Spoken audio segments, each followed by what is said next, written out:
হঠাৎ করে পরপর বাংলাদেশে ২ দফা ভূমিকম্প অনুভূত হয়েছে।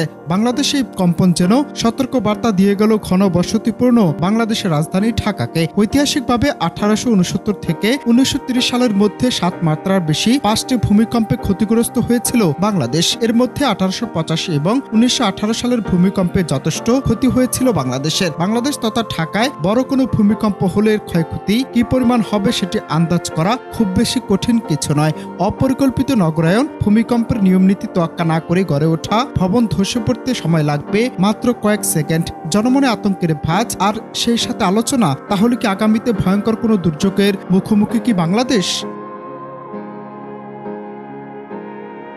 বাংলাদেশের ভূমিকম্প সহনশীলতা নিয়ে মার্কিন আন্তর্জাতিক উন্নয়ন সংস্থা ইউএসইডির ফ্যাক্ট শিটে বলা হয়েছে, বাংলাদেশ ভূমিকম্পের সক্রিয় এলাকায় অবস্থিত। এটি বড় কোনো দুর্যোগ সূচকে বিশ্বব্যাপী ভূমিকম্পের জন্য সবচেয়ে ঝুঁকিপূর্ণ 20 শহরের মধ্যে ঢাকার অবস্থান। সামনে যদি এর চেয়ে শক্তিশালী ভূমিকম্প হয়, তাহলে অচিরেই ধ্বংসস্তূপে পরিণত হবে বাংলাদেশের রাজধানী। নেচার জিওসায়েন্স জার্নালে প্রকাশিত প্রতিবেদনে বলা হয়েছে, একটু শক্তিশালী ভূমিকম্প ঘটলেই এই অঞ্চলের 14 কোটি মানুষকে বিপদের মুখে ঠেলে দিতে পারে। রয়টার্স এর প্রতিবেদনে বলা হয়েছে, বিশ্বের সবচেয়ে ঘনবসতিপূর্ণ এবং অন্যতম দরিদ্র এই অঞ্চলে এ ধরনের একটি ভূমিকম্প মারাত্মক পরিণতি ডেকে আনতে পারে। আবার গত মঙ্গলবারের ভূমিকম্পটি হয়েছে মূলত চীনের তিব্বত শহরে।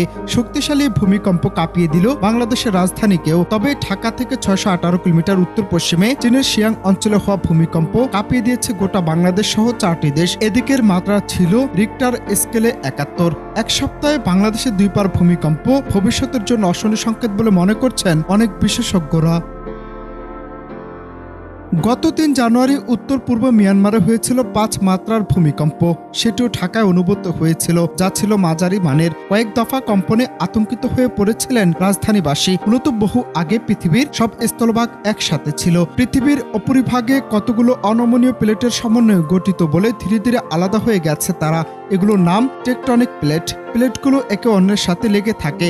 কোনো কারণে এগুলোর মধ্যে সংঘর্ষ হলেই তৈরি হয় শক্তি। এই শক্তি সিসমিক তরঙ্গ আকারে ছড়িয়ে পড়ে।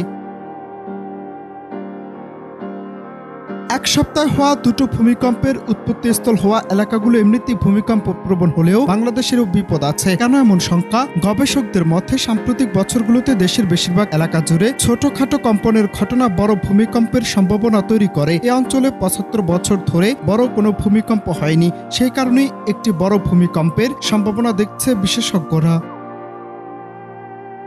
অনন্ত হাসান মাসুদ, বাংলা টিভি।